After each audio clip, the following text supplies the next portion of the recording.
going to give this a go and see if this setup sounds good. The levels look pretty good. The green bar is not becoming orange or red, which means I'm not blowing your eardrums out. And if I cough, hopefully that's not causing any damage. Sweet. Okay, we got the book. Sean Stone's New World Order. Here it is. Finally, I am here talking about it.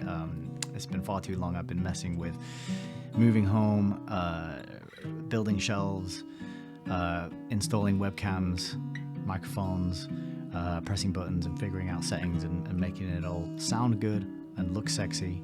These lights, the backlights, they were a massive faff. I hope they're cool. If they're not cool, we can do stuff with them. We could make this one brighter, get a bit more red on the go. We can have a bit more blue as well, which ends up with a kind of purpley sort of effect. But it looks pretty cool underneath the microphone here, actually. But I'm thinking that might be a little bit too much.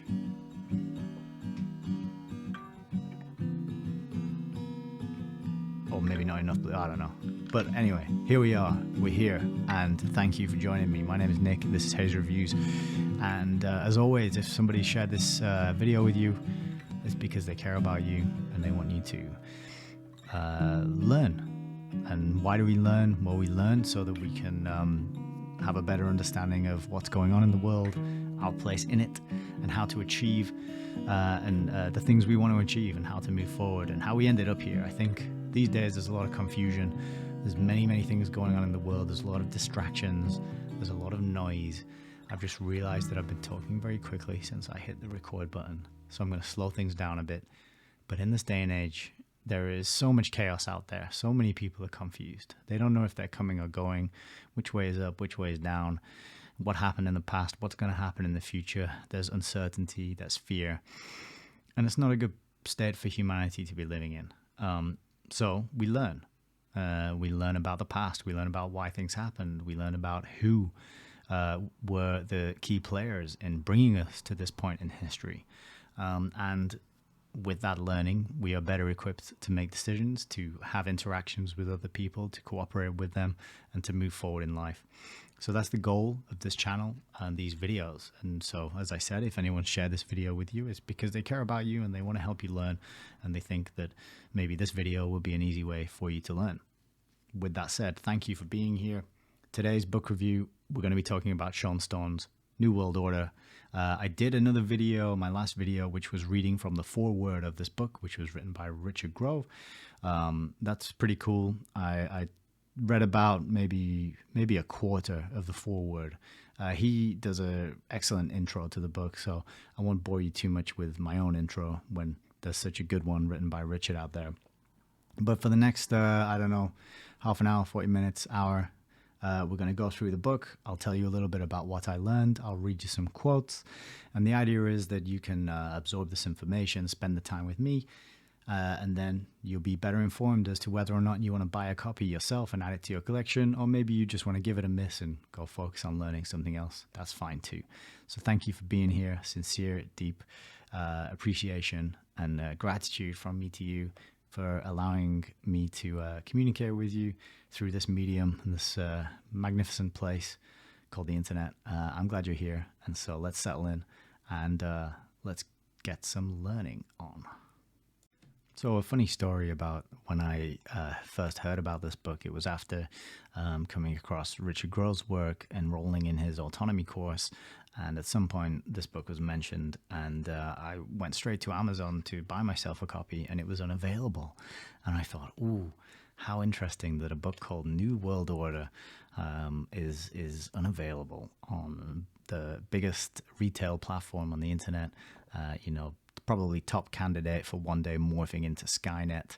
And so that got the conspiracy cogs turning in my mind, and I got very excited. Oh, look, this book called New World Order, you can't get it anywhere. But sure enough, I found it on plenty of other websites. I don't know why Amazon didn't have it, but I tracked down a copy. And when it arrived, I was pretty happy to find out that it was signed to Brian. So Brian, if you're out there, thank you for not wanting to keep this copy and for selling it and allowing it to wing its way to me. But this is a first edition. It's a nice thin little paperback, but just because it's a slender book don't be deceived. It is incredibly weighty and heavy and academic, and I think pretty hard to read. And I think part of the reason for that is that it was written as part of a university thesis at Princeton University. So this is academic level stuff. It is extremely well referenced. There are pages and pages of footnotes, tiny print such as this, you can see there. So it is academic, which is to say that the banner that's probably popped up underneath this video, which links to Wikipedia telling you that the New World Order is a baseless and groundless conspiracy theory with no evidence to back it up whatsoever. Well, that banner down there and that article on Wikipedia is absolute bullshit. And we don't like bullshit on this channel. We like cold hard facts. We like books that are written down in print that we can analyze, that we can check and verify. And so ignore that and instead listen to me. So here we are, Sean Stone's New World Order. Firstly, the book, after the publisher's foreword, opens with a quote from H.G. Wells from his book, The Open Conspiracy, which was published in 1928. And I'm just going to read that quote because it does a great job of setting the scene for what we read in the rest of the book. So, quote, "The political work of the open conspiracy must be conducted upon two levels and by entirely different methods. Its main political idea, its political strategy, is to weaken, efface, incorporate, or supersede existing governments. But there is also a tactical diversion of administrative powers and resources to economic and educational arrangements of a modern type.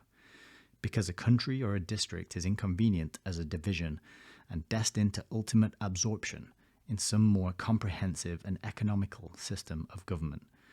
That is no reason why its administration should not be brought meanwhile into working cooperation with the development of the open conspiracy." So that's H.G. Wells, The Open Conspiracy, 1928. That is a book I do not yet own, but I'm keeping an eye out. I'm going to grab a copy, hopefully. So the main political idea of this open conspiracy is to weaken, efface, incorporate, or supersede existing governments. Has that happened? Is that happening today? Are there organizations out there that are putting together treaties which will give them powers to override national sovereignty? Who could they be if they are? Who indeed?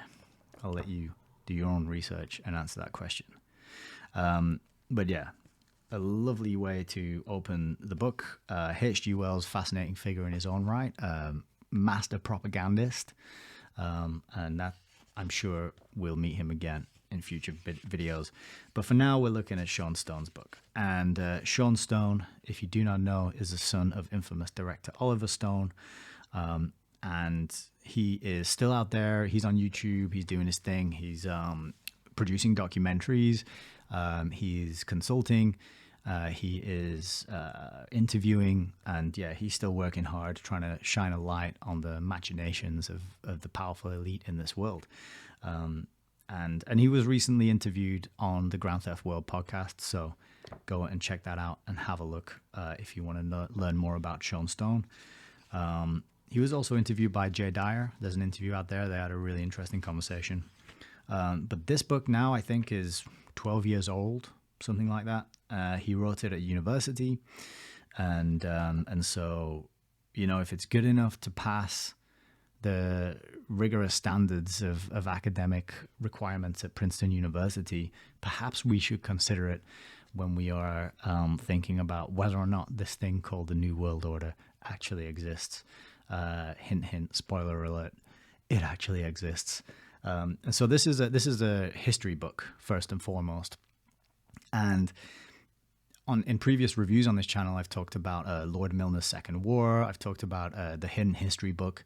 And these books detail the efforts of a small group of British imperialists 120, 30, 40 years ago, and their efforts to empower the British Empire to bring America back into the fold in order to spread it and grow it to dominate the earth and bring the world under a one world government led and run by the British. So when we start learning about these things, we see that we look at history with a new light. We start to see things like the League of Nations and the UN as kind of precursors or forerunners or like early models of what a one world government might look like. Now, I don't know if they'll be successful. I don't know if this will ever happen in our lifetime, but a one world government is certainly something that is talked about. And as H.G. Wells said, it's an open conspiracy. They don't hide it. The people who want this to happen and they want to give it to us, they write books about it, big thick books, big boring thick books that nobody reads because people prefer to watch dragons and they prefer to watch superheroes and they prefer to watch Love Island, right? Which I don't blame them. It's not always fun to read these massive, hulking, hefty books which weigh a ton and are incredibly dry. But this is where Sean Stone steps in. This is not a massive, hulking book. It is a little bit dry, but it's very accessible.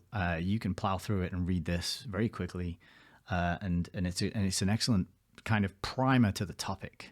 It is a puzzle piece. You do need some more context and some other books to fill in what happened before and what happened after. But what he's doing here is charting the lineage from that group of imperialists that I mentioned, which are described in Lord Milner's Second War and Hidden History, the lineage of them and the connection that ties their efforts and what they were doing up to the present day with the man named Henry Kissinger, who just celebrated his 100th birthday. Yes, 100 years on this planet. Sometimes you just have to wonder why some people get to live to 100 and others die very, very much earlier, because it doesn't seem to smack of cosmic justice. But Henry Kissinger, that's another fellow for another day. But what Sean Stone does in this book, he is telling you lots of information and details about Henry Kissinger's mentor. And Henry Kissinger's mentor was himself mentored by people back in the Rhodes Milner group, which is the secret society of imperialists, funded by Cecil Rhodes, who amassed a huge fortune and then bequeathed it in his will to the formation of a secret society. That is fact. That is true. And this is the legacy. So this is really the continuity, the ominous continuity, you might say, of linking present day figures to people 100 years ago via the man in the middle, whose name is, I can't even remember. How have I just forgotten that? I'm searching for it on the back of this book now. What's the guy's called? What's he called? William Yandel Elliott. William Yandel Elliott was Henry Kissinger's mentor and was himself mentored by people hanging around in the Rhodes Milner circles. So that's kind of my brief overview of the book and what it's about. Let's now get into some of the quotes. So chapter 1, the Rhodes Scholarship for Imperialism. And just before we get into that, each chapter has really good pictures and illustrations, and that there is a picture of Cecil Rhodes and his stride standing victoriously and triumphantly over South Africa, which is where he went to make his fortune by establishing a monopoly on diamonds and the diamond trade. And so the book starts by telling us about Carroll Quigley and his epic history, which is extremely important and not many people have bothered to read or even know about, Tragedy and Hope. There's a quote from Tragedy and Hope. We get a little bit of info about Carroll Quigley, and then we get this quote about Great Britain, and it gives us a little insight into the history and the context of the time. Quote, "Thus, Great Britain utilized its role as the world's banker behind the sovereign pound sterling to promote an informal empire beyond its physical colonies. Britain had previously used its business interest to gain political ground, as for instance with the British East India Company's trade ultimately leading to India's annexation into the empire. The same would now occur in southern Africa, through the efforts of the entrepreneur Cecil Rhodes, backed by Lord Nathan Rothschild. So Cecil Rhodes, backed by Lord Nathan Rothschild, goes over to South Africa and just starts causing absolute havoc and chaos. That whole part of history is extremely interesting as well, where you learn about how the British first came up and pioneered the use of concentration camps, for example. But it's an important part of the context, and it's good to know for our purposes, because this is really where the sort of the continuity, the causality begins.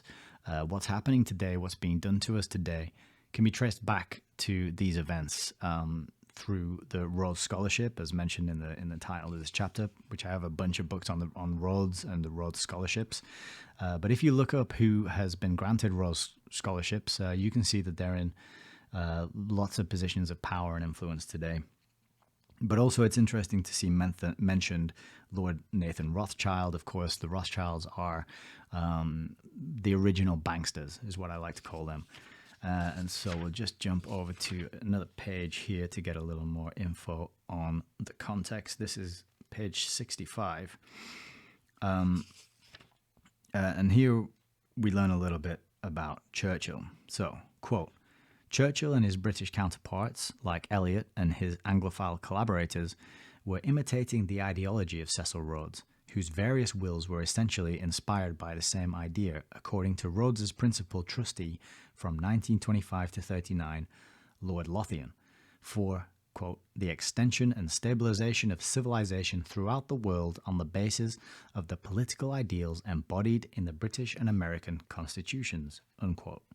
To realize this project, Rhodes had allegedly established a secret society with Milner in 1891, the Society of the Elect, whose ultimate aim was the extension of British rule throughout the world, the ultimate recovery of the United States of America as an integral part of the British Empire, the consolidation of the whole empire, the inauguration of a system of colonial representation in the imperial parliament, and finally the foundation of so great a power as to hereafter render wars impossible. The endeavour may have taken more than a generation, but by the late 1930s, the adherents of this open conspiracy had begun to make progress in the reincorporation of America into a special relationship with England. So America leaving England and separating themselves from it was a real thorn in the side of the British Empire, who were kind of on the wane. They'd experienced and enjoyed this glory where the sun never set, and then America were like, F you, we don't want to pay your taxes, we're going over here to do our own thing, leave us alone.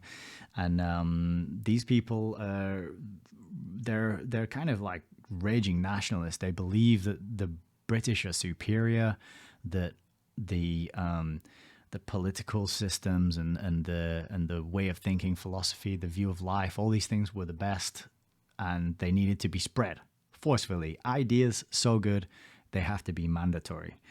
And so that kind of gives you an idea of the worldview and the perspective that Rhodes and Lord Milner and the people they recruited, what they were trying to do. What is really interesting as well is actually how you realize that they're working under the guise of extending and spreading the influence of Britain and the British Empire, but they're operating on a level sort of beyond that. So they're not loyal to any political group. They're not loyal to any group apart from each other and the extension of their own influence and wealth and power and control. And for anyone who needs or who wants to accomplish these kind of plans, you're going to need some money. And this is where the Rothschilds enter, incredibly rich banking family. They're key players as well in this whole 100-year plus saga, but they're a little bit harder to talk about online. But that's a couple of quotes that give us a good insight into the context.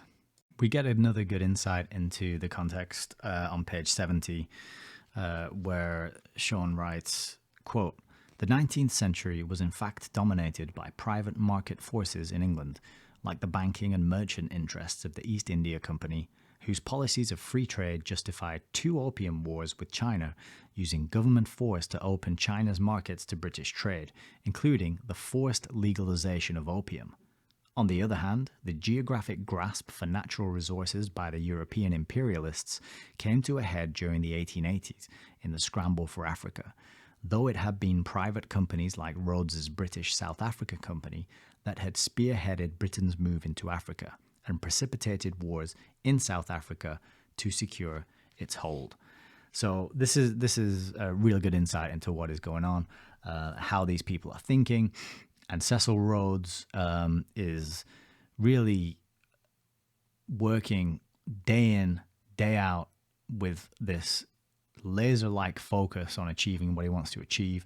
But he died pretty young, and then he leaves his massive fortune to the establishment of a secret society that will continue doing what they were already doing, which is destabilizing countries and using the government, like it says here, using government to force open China's markets. I mean, if you think that the people in the governments are at the top and running things, how do you explain that the government was used like a tool? Like, oh, this is one of the tools we have in our toolbox. We've got fiat currency and we've got governments. What do we need to do? What do we need to crack that China nut? Oh, just use the government to do it. It's just the wording says so much about the level of the players that are talked about in this book. They're a step above politicians. Yeah, they mix and they mingle and they hold political jobs and roles and titles, but their thinking and their planning is a level above politics and a level beyond it. They're manipulating governments and they're playing this really high-level game, almost like a game of Risk, where they're looking down at the map and they're like, we'll use that country and we'll play it against that country and we'll fund both sides and we'll make money and make a killing. While they're killing, we'll make a killing. And so these are the kind of people who you don't hear about in your history textbooks in school, and I'm not even sure you hear about it in your history degrees at university. I wouldn't know. I didn't study history at university, but I had to go to some I had to go down quite a lot of rabbit holes to finally find the place where these people are discussed with a level of academic rigor that is impossible to brush aside as theory or paranoid delusional ramblings. This is actual history, regardless of what the little banner below this video tells you. Okay, another excellent key quote, a context here, and this is one of the challenges of doing these book reviews, is there's so many good quotes, and I really just have to struggle to not just sit here and read the whole book to you, but this bit is really critical. Quote, "By the end of the 19th century, the English nation's economic health was clearly threatened by 2 burgeoning industrial nations, America and Germany. When England declared war on Germany in 1914, on the pretense of its alliance with Belgium, the nation was near bankruptcy and had to abandon the gold standard in order to inflate its currency to debt finance the war effort. It could be argued that Britain and France also staked the war on accessing the oil resources of Germany's ally, the Ottoman Empire in the Middle East. As the war dragged on, though, it was the American Anglophile J.P. Morgan Bank, through its houses in England, which would largely subsidize England and France's effort to the tune of over $1 billion until America's entry in 1917 secured Morgan's investment." For more information about World War I, how it kicked off, how it was actually the product of conspiracy, provably, I have a review of Hidden History, which is a wonderful book on my channel. That's worth going to listen. Just read the book. Don't listen to me talk about it. But if you can't buy the book for any reason, or you don't want to buy the book, then you can listen to me talk about it, and you'll get a small fraction of the value in there. So this is the context, and this is what is happening, and the next, like, the bulk and the important meat of the book is really going to be focusing on this character, William Yandel Elliott, who we're going to talk about next. So chapter 2 starts to tell us more about William Yandel Elliott, and we learned that in 1919 he was selected to earn his doctorate in politics at Oxford University thanks to a Rhodes scholarship. And he was in his early 20s. He was already a veteran of World War I, and he had degrees from Vanderbilt University and another one from Sorbonne in France. But he ends up in Oxford on a Rhodes scholarship. And then we get a good paragraph here about the Rhodes scholarships and what they are. Quote, "The Rhodes Scholarship was established upon Cecil Rhodes's death in 1902 by the Rhodes Trust, the principal of whose trustees was then Lord Milner. The scholarships were intended to be a kind of religious brotherhood like the Jesuits, a church for the extension of the British Empire, by training young men to foster the aim of Rhodes's secret society and its imperial purpose. Consequently, until the 1950s, perhaps later, its leading figures amongst the Rhodes trustees showed a deep faith in the idea of the British Empire as a global community bound together by common loyalties and racial sympathies. They believed that they stood for a modern and enlightened imperialism, best disseminated through teaching, research, and other forms of public education." So the Rhodes Scholarships, which are still awarded today, were established for this purpose of imperialism, for people bound by common loyalties and racial sympathies. Enlightened imperialism. Doesn't that sound wonderful? Shouldn't we spread that to all four corners of the globe? I don't think so, but William Yandel Elliott sure did. So we learned that he also viewed the English tradition of the rule of law as preclusive to a sustainable world order. And I got to laugh at the word sustainable, how often that gets thrown around these days and how little it is associated with the other words world order. Perhaps we should stop talking about the new world order and start talking about the sustainable world order, because the move for sustainability and smart this and smart that is very much the glove in which the hand of the new world order sits snugly. Not sure if that metaphor made any sense whatsoever, but you win some, you lose some.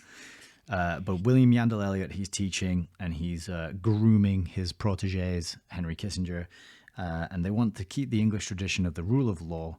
They're going to need that in order to spread this world order, to be the men who will tame the world and bring order to the chaos of the world.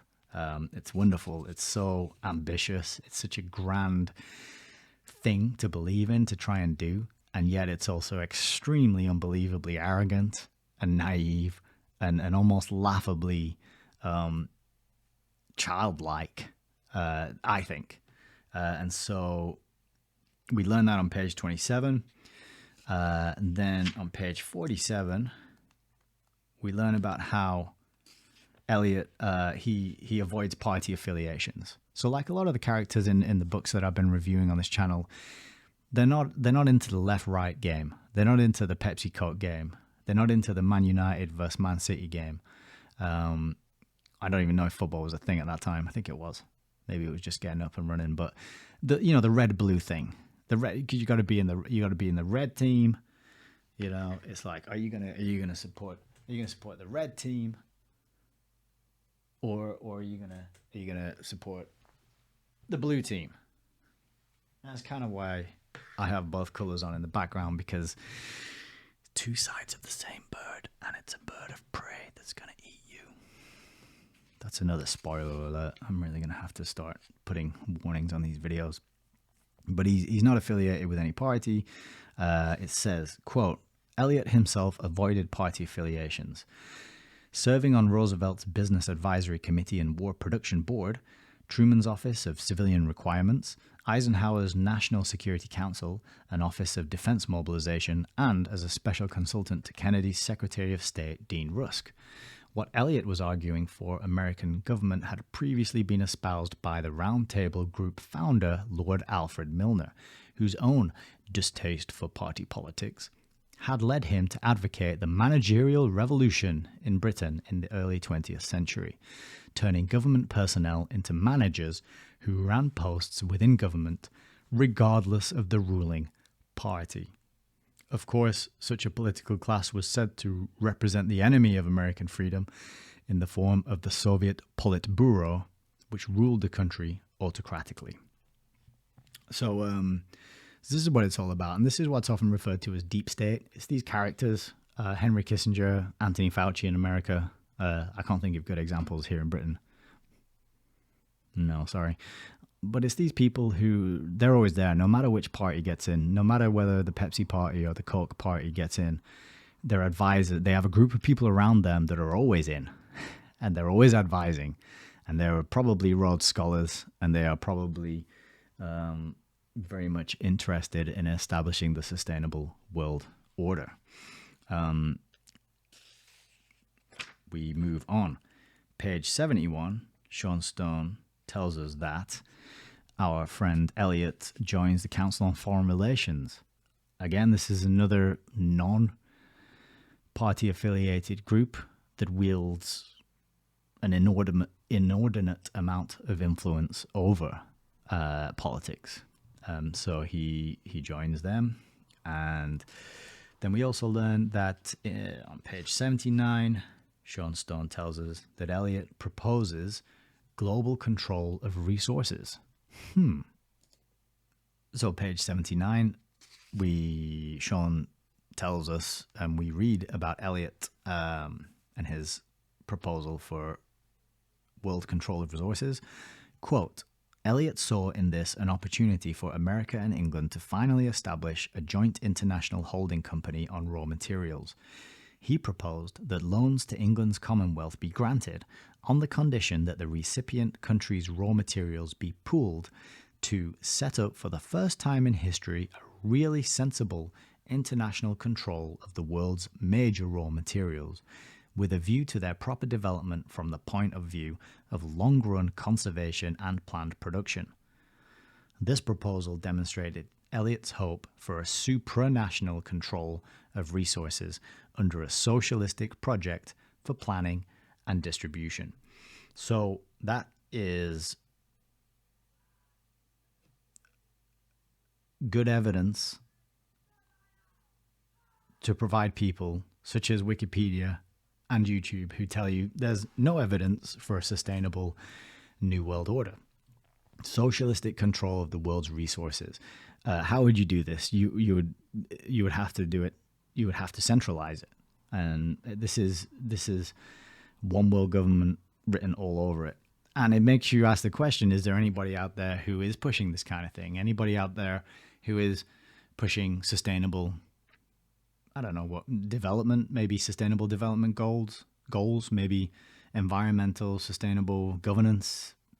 It's just phrases that I have rattling around in my head, but there are organizations that are not affiliated with governments and do not recognize sovereignty. And yet all the governments of the world, or not all of them, but many of them are signing up to these things and these projects. So the blueprints were designed and the academics were pushing this philosophy and these ideas, and they have been for quite some time.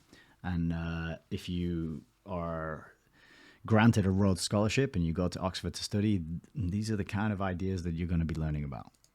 So then later on the same page, we find out that Elliott recognized and said, quote, Germany and Japan, and this is Elliott's quote, would have control of the principal sources of chrome and manganese for the steel making on which our whole defense efforts now rest. They would be in control of rubber, tin, mica, graphite, manila fiber, many of the tropical fats and oils from which explosives like nitroglycerin have to be made. That is why we must stop Hitler. So pretty novel, because I thought it was because Hitler was doing nasty things to a certain group of people. But maybe there was more to the picture. Maybe there was a little more involved in that whole escapade. So then we move up to the 1950s, and Russia and America are facing off, and Elliott weighs in on President Eisenhower's National Security Council Planning Board. And I'll just read this bit because it's also very revealing about what kind of character this man was. Quote, Elliott, then on President Eisenhower's National Security Council Planning Board, continued to argue through the late 1950s for international inspection of nuclear weapons as a way of probing behind the Iron Curtain. While he admitted that a really unlimited inspection would also give America difficulties, he felt that the Soviet Union would be even more disadvantaged since the Iron Curtain was so opaque to the West.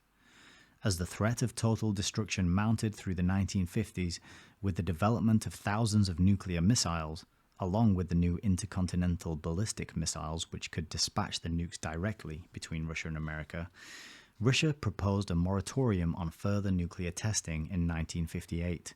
Elliott, then a special consultant to the new Secretary of State Christian Herter, adamantly opposed such a moratorium, charging that the Soviets were simply trying to escape the necessity for having any kind of inspection system or a system of international control. Alleging that the Soviets would develop nuclear weapons discreetly behind the Iron Curtain, Elliott urged that America needed to continue testing in order to develop cleaner nuclear weapons, which could be used to fight limited wars and to reduce the threat of human destruction to livable and bearable proportions. So, in this man's eyes, human destruction. It's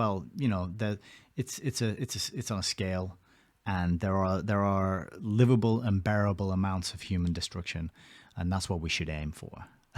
He doesn't want to aim for no human destruction. He just wants the right amount that's livable and bearable. So I don't know if that's like 5% of the population, 10, 20, I don't know. I don't know what the number is.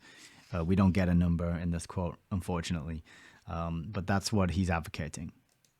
Then on the next page, almost like in the same breath, we learn this, quote, in order to avoid any more shifts in the balance of power toward Russian or Chinese imperialism, Elliott advocated limited wars in 1958, noting that his student Henry Kissinger has also stressed limited wars as an attractive means of altering the scales of power toward the free world incrementally.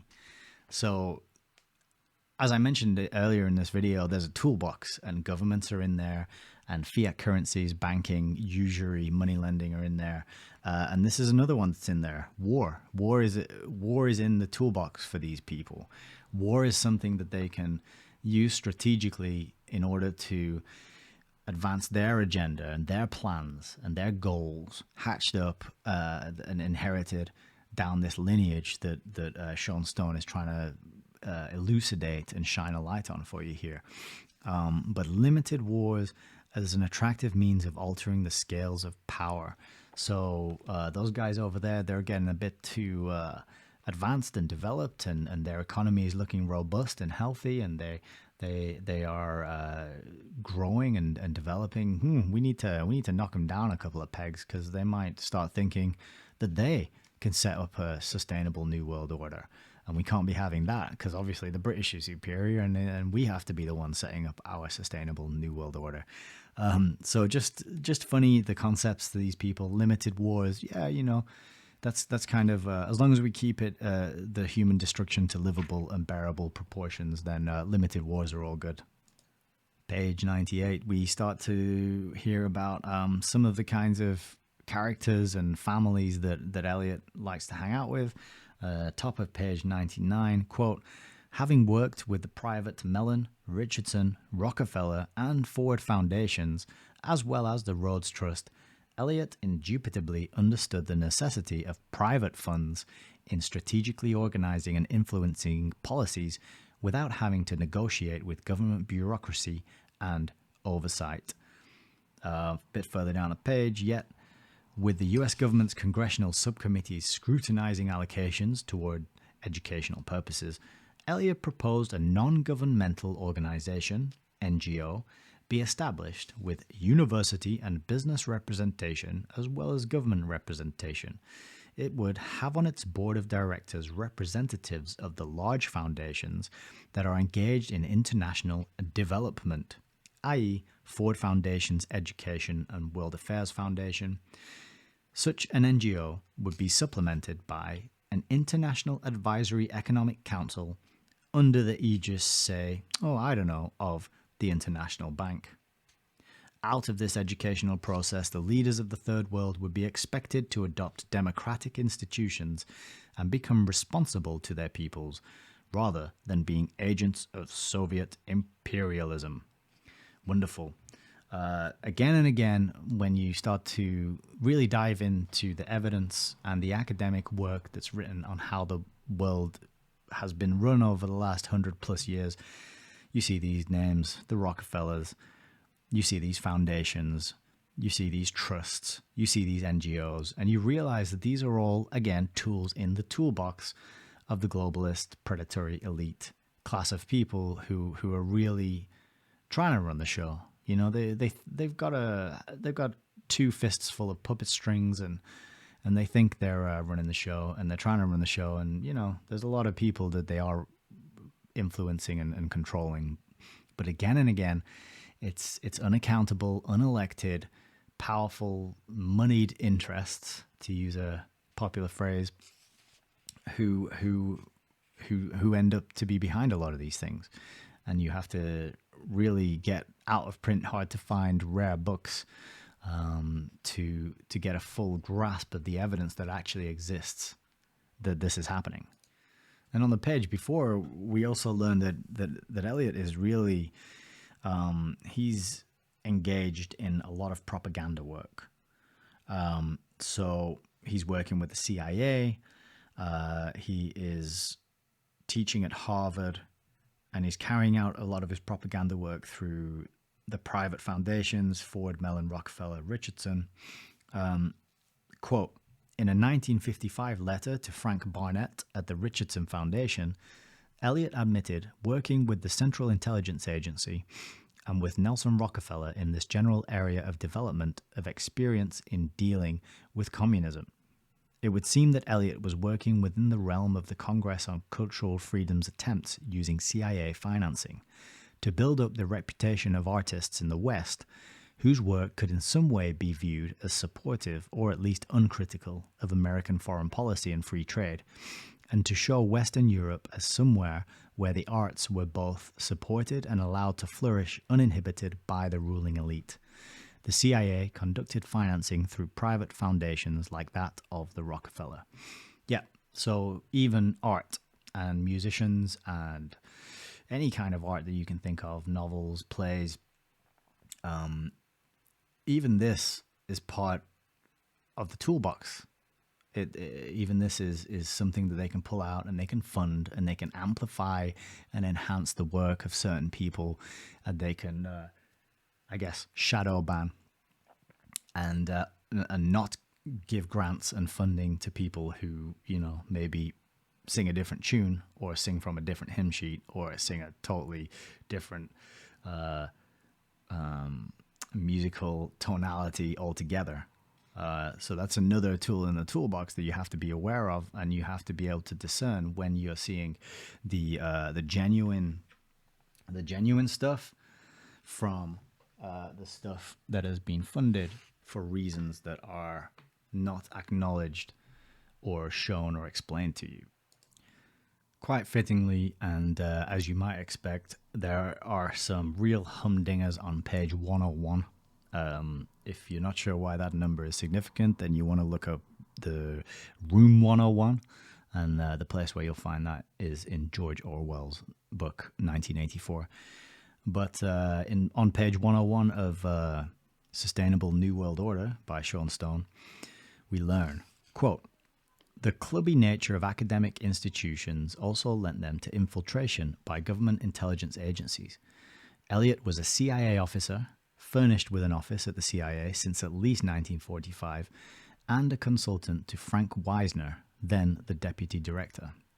In 1951, Elliott had to accept inactive status at the CIA due to his work with the new Office of Development Management, and he simultaneously requested from Wisner an inactive consultant status similar to my own, but one that could be changed at need for Mr. Henry Kissinger. If the request was granted, then Kissinger was working for CIA since at least 1951. And possibly earlier, given that he was appointed as a lieutenant in military intelligence for the Army Reserves between 1948 and 1959. Similarly, during the 1950s, Kissinger, under Elliott's supervision, was informing for the FBI on his colleagues visiting from abroad during the annual Harvard Summer Seminars, of which Elliott was director. Kissinger's activities included opening his colleagues' mail to discern if they were communist sympathizers.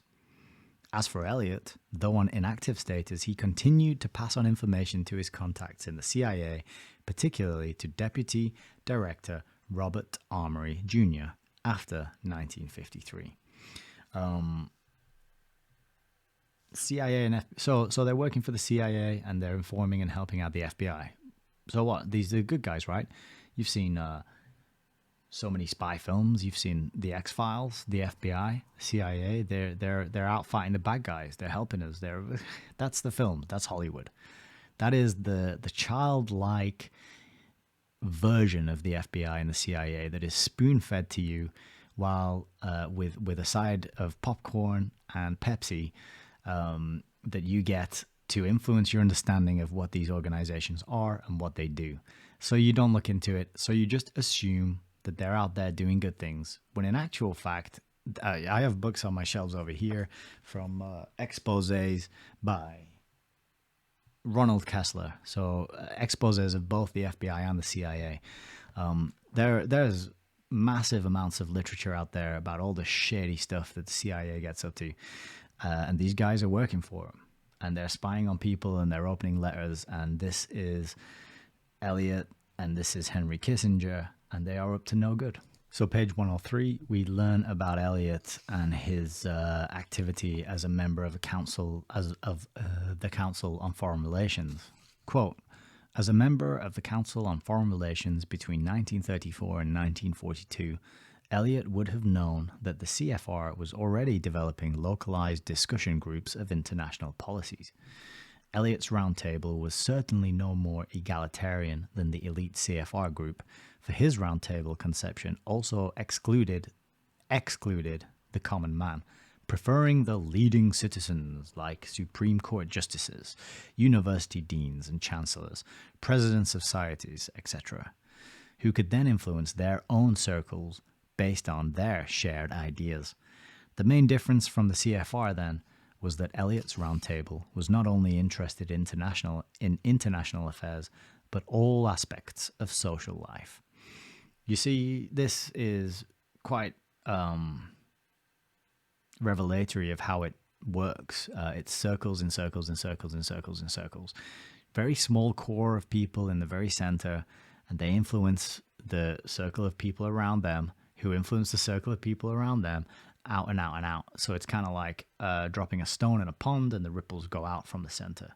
And you only need that core in the middle to spread the message to that stone to drop, and then boom, it ripples all the way out to everybody. But by the time, it's kind of like Chinese whispers. By the time it gets to you or me, the message has been distorted. It's been wrapped up and packaged in fancy terminology and words that sound innocuous, and we assume that they're good and that they mean what they say on the face of it.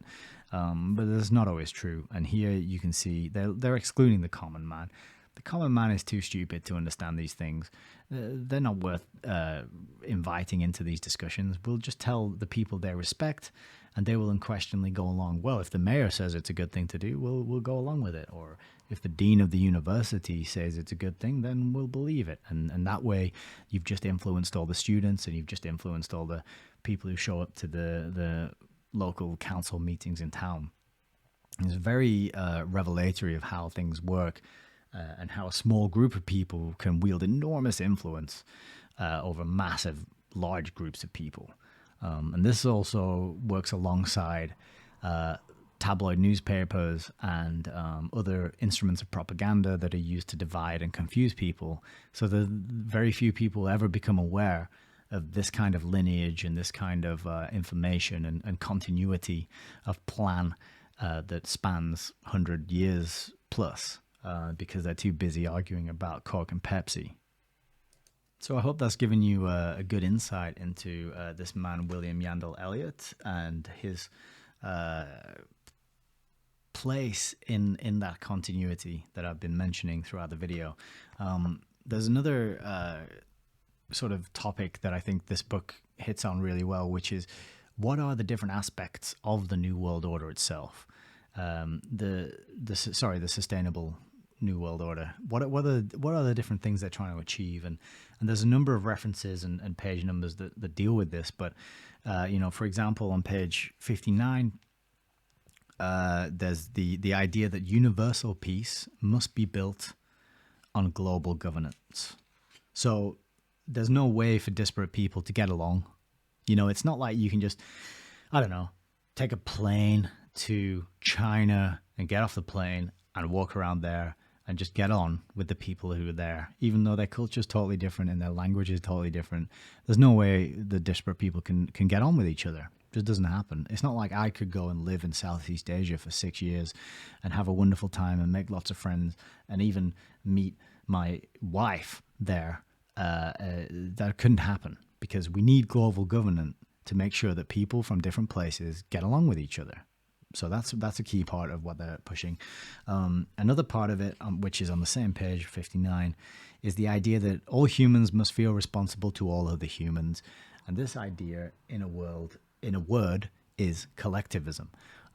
It's a stupid idea. It doesn't make any sense because when they talk about collectivism, they talk about inclusivity, but only for the right people who believe in the things that we believe in. And if you don't believe in it, then you're excluded. But we're inclusive as long as you believe in and agree with all the things that we believe in and think you should agree with. But the idea here, this serves the New World Order because if you feel responsible to all others, you can be controlled. You have to make sacrifices for the greater good, for the good of the group, and this is collectivism. And if you want a good example of collectivism done right, go to North Korea. That's a good place. You can get a good sense of what that looks like. Another part of it, also on the same page, is the removal of nation states. This is getting rid of nationalism, getting rid of tradition, getting rid of heritage and pride in your legacy that you've inherited and the culture you've inherited by being born in a certain place. We need to get rid of that. And you can see this occurring in the establishment of organizations like the WHO, like the UN, like the League of Nations before the UN.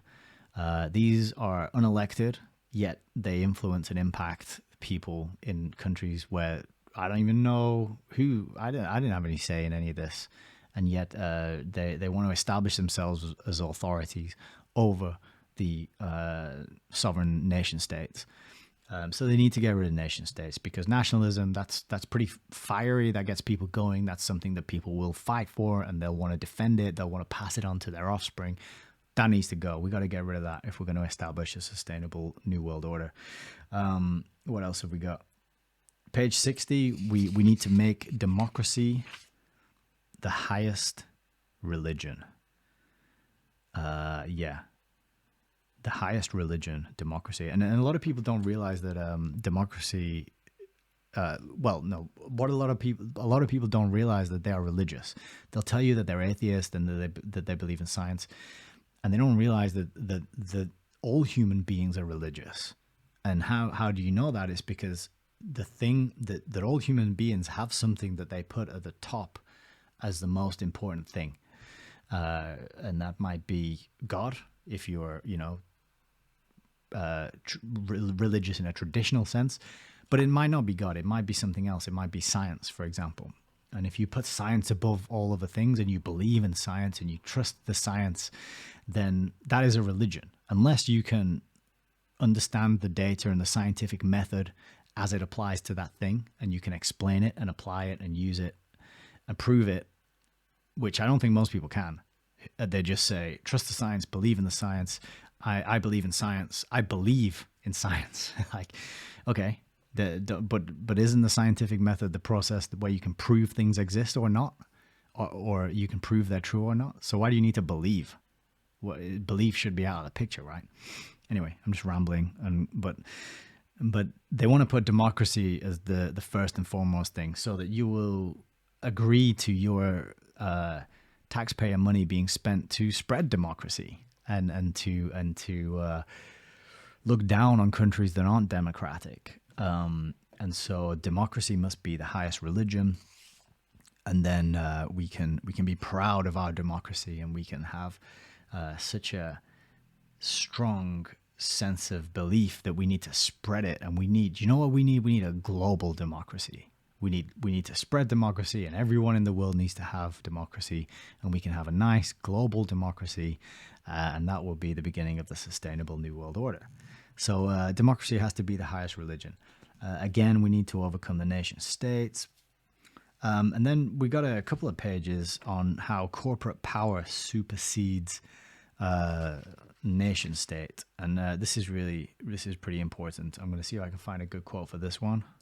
Yeah, here we go. So on page 119, by the early 1970s, it could be remarked that the rise of the global corporation over the US economy has thus occurred simultaneously with the accelerating concentration of power in the hands of the 500 biggest US corporations.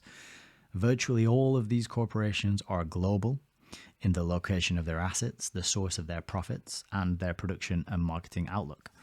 The US trade deficit, coupled with massive US government expenditures on a war economy, created a crisis whereby a mass conversion of gold to dollars would have drained the US gold supply or forced a massive devaluation of the value of the dollar. Instead, Nixon simply ended the Bretton Woods regime by suspending the dollar convertibility to gold, so the US could continue to flood the world with dollars without constraint, as it has appropriated foreign resources and companies, goods and services for nothing in return except treasury IOUs of questionable and certainly shrinking value. So that kind of told us a bit about corporations, and then went into the money and the banking, but absolutely on the money with how this system works. And the second instance of that we've read about in this review of countries taking their currency off the gold standard. And what happens as soon as you do that? Inflation. You devalue the currency. Things become more expensive. People get into more debt, and the whole thing is it's like you light the fuse, and then you're just waiting for that fuse to run out before the whole thing just collapses. And that's kind of what we're living through right now. And this is an absolutely critical puzzle piece to be aware of and to know about. So this is page 122. And I'll just read it. Quote, beginning in 1968, many of the global elite, even of the CFR, who had previously supported the Vietnam War, began to comprehend that global governance would not be achieved by America imposing its will upon nationalist movements, which could then look to the Soviet Union for military support. The Vietnam War was doing for the American elite what the unpopular Boer War had done for the British Round Table Group by inspiring a reevaluation of how to maintain the Anglo-American Empire without heavy commitments of ground troops in war. Simultaneously, 1968 saw the promulgation of a new limits to growth ideology, beginning with Stanford professor Paul Ehrlich's The Population Bomb and the founding of the Club of Rome, whose membership included European oligarchs like Aurelio Pache and Princess Beatrix of the Netherlands, whose father, Prince Bernhard, organized the first Bilderberg meetings and served as chairman of the steering committee. In Canada, Prime Minister Pierre Trudeau, who had been Elliott's student while at Harvard, promoted the club. In the words of the club's founder, Alexander King, quote, in searching for a new enemy to unite us, we came up with the idea that pollution, the threat of global warming, water shortages, famine, and the like would fit the bill. In their totality and in their interactions, these phenomena do constitute a common threat which demands the solidarity of all peoples. So, Pierre Trudeau, the current Trudeau's dad, was a student of Elliott's. So there's the continuity there.